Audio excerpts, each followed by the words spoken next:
Suatu ketika ada pertanyaan, pilih kenyang otak atau kenyang perut? Pertanyaan ini seperti perdebatan klasik, lebih dulu ayam atau telur. Ada yang menjawab, perut harus diisi dulu supaya bisa berpikir. Ada juga yang berpendapat, kalau otaknya berisi, dia akan menemukan cara agar tidak kelaparan seumur hidup. Sebenarnya keduanya benar. Rakyat membutuhkan makan sekaligus pendidikan.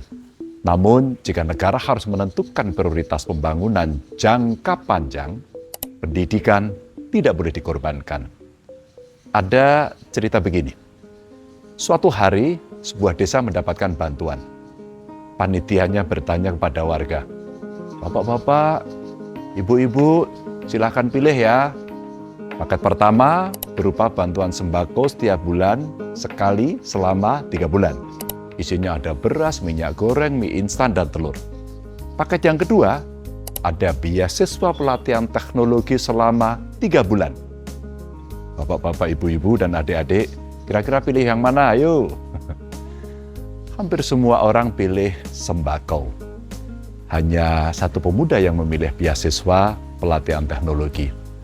6 bulan kemudian, sembako sudah habis, sementara pemuda itu diterima bekerja sebagai programmer.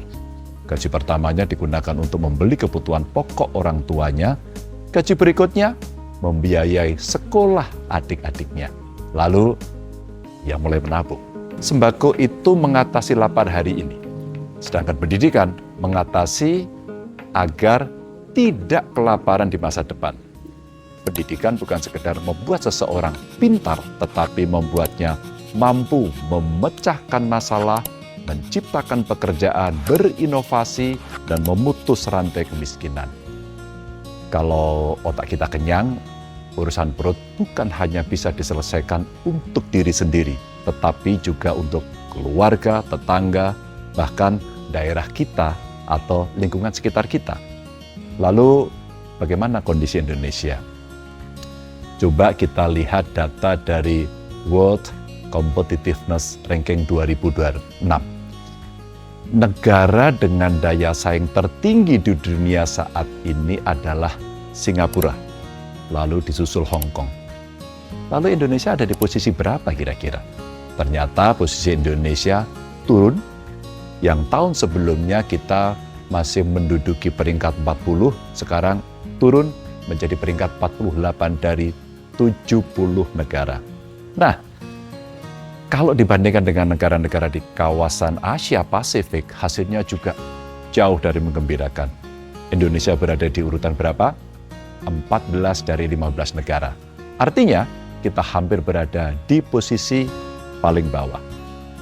Penilaian ini mengukur 4 aspek, yaitu kinerja ekonomi, efektivitas pemerintah, efisiensi dunia usaha, dan infrastruktur. Yang paling lemah justru pada infrastruktur. Tapi jangan langsung membayangkan bahwa infrastruktur itu hanya jalan, tol, pelabuhan, atau bandara, bendungan, dan seterusnya. Yang dimaksud infrastruktur di sini juga mencakup kesehatan, lingkungan, teknologi, dan pendidikan. Yang mengkhawatirkan, kualitas infrastruktur pendidikan Indonesia turun dari peringkat 47 menjadi 63. Jadi kawan-kawan, kalau daya saing kita melemah, salah satu penyebabnya adalah pendidikan yang masih sering dinomorduakan. Masih ingat video viral tentang perpustakaan SD di Blitar yang dirobohkan untuk pembangunan gerai koperasi? Ada juga info viral siswi SMP yang menyeberangi sungai berarus deras pakai tali darurat yang ada di Aceh. Jangan lupakan Aceh, karena tidak ada jembatan pada saat itu. Peristiwa-peristiwa itu mungkin hanya beberapa contoh, tetapi cukup mencerminkan bagaimana infrastruktur yang menunjang pendidikan belum menjadi prioritas. Data lain juga menunjukkan hal serupa. Indonesia hanya mengalokasikan 1,3 PDB untuk pendidikan. Ini terendah di antara 40 negara ekonomi terkemuka. Padahal 40,2% penduduk Indonesia berusia di bawah 24 tahun. Bahkan Bangladesh yang proporsi penduduk mudanya lebih kecil mengalokasikan 2% PDB untuk pendidikan.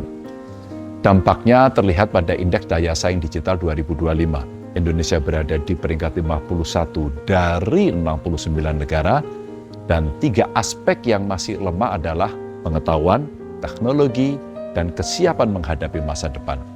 Di saat yang sama, dana abadi pendidikan melalui LPDP juga menurun.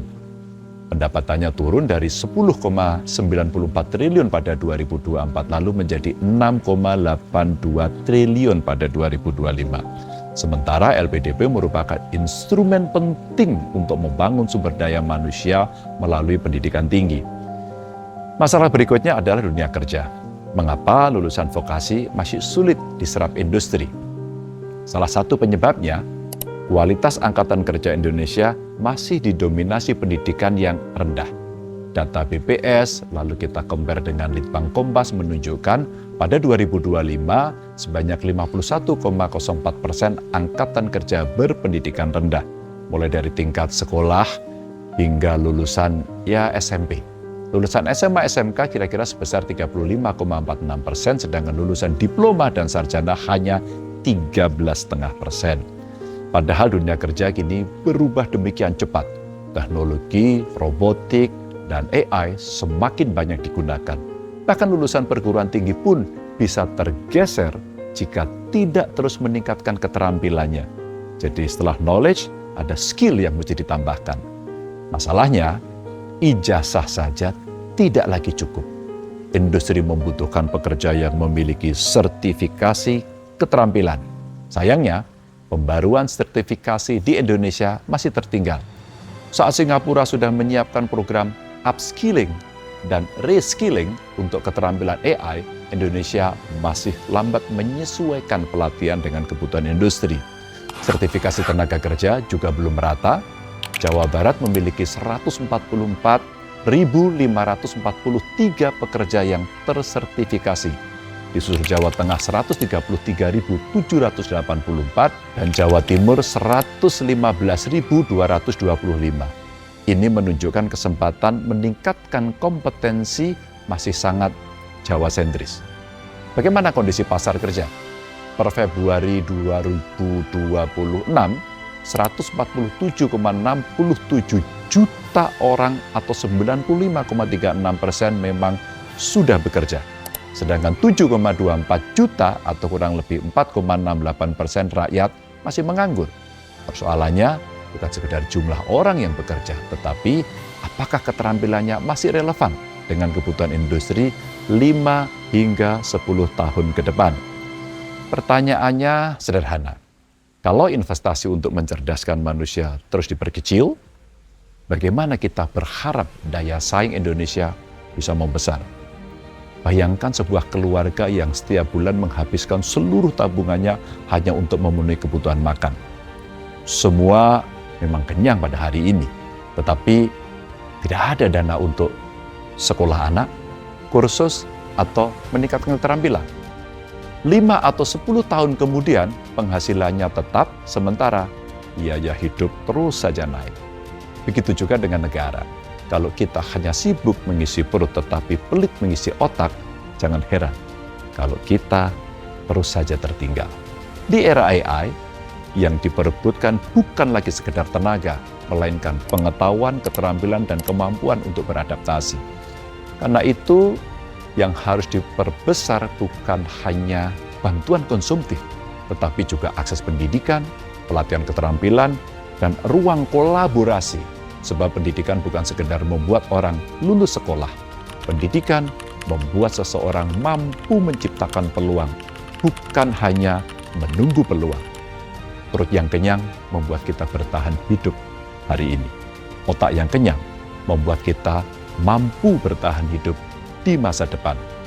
Bangsa yang maju bukan bangsa yang paling banyak menghabiskan anggaran untuk mengatasi masalah hari ini, melainkan bangsa yang paling berani berinvestasi agar masalah itu tidak terus terulang di masa depan.